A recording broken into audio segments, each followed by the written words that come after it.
reformasi 98 itu tidak lepas dari perjalanan panjang rejim sebelumnya. Ya, kita sebut saja waktu itu adalah Soeharto berkuasa sampai dia bisa lolos 30 tahun lebih dia berkuasa di Indonesia. Nah, itu yang merupakan awalnya. Sehingga di dalam perjalanan itu muncullah kita sebut beberapa hal yang memang kita sebut ketidakadilan, mulai muncul yang kita sebut KKN dan sebagainya.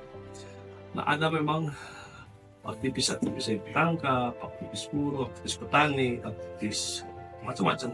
Termasuk saya pun sempat 4 kali lah saya mengalami seperti itu.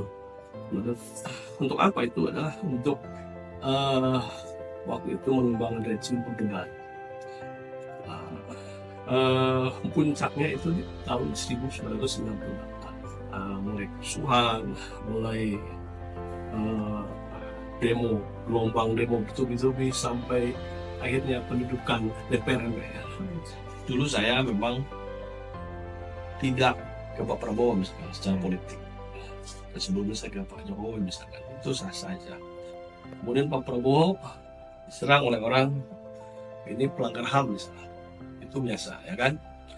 Nah, artinya begini, ketika saya dan beberapa teman-teman di Jakarta, teman-teman 98 yang tergabung di Persaudaraan 98 melakukan kajian.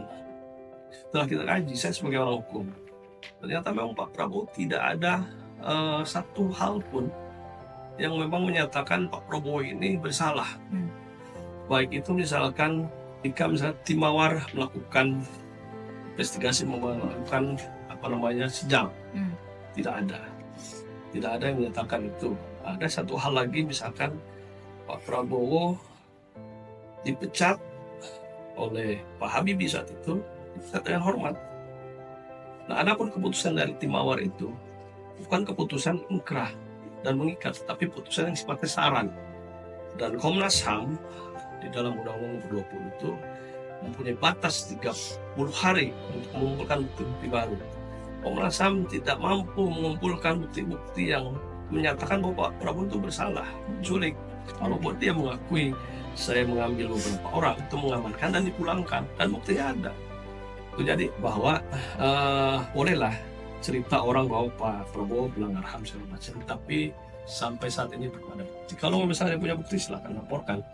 Gitu. Ya, artinya bahwa saya sebagai pengacara yang paham hukum, ya apabila ada putusan yang ingkrah yang menyatakan bahwa dia bersalah, bahwa kita percaya bahwa itu bersalah.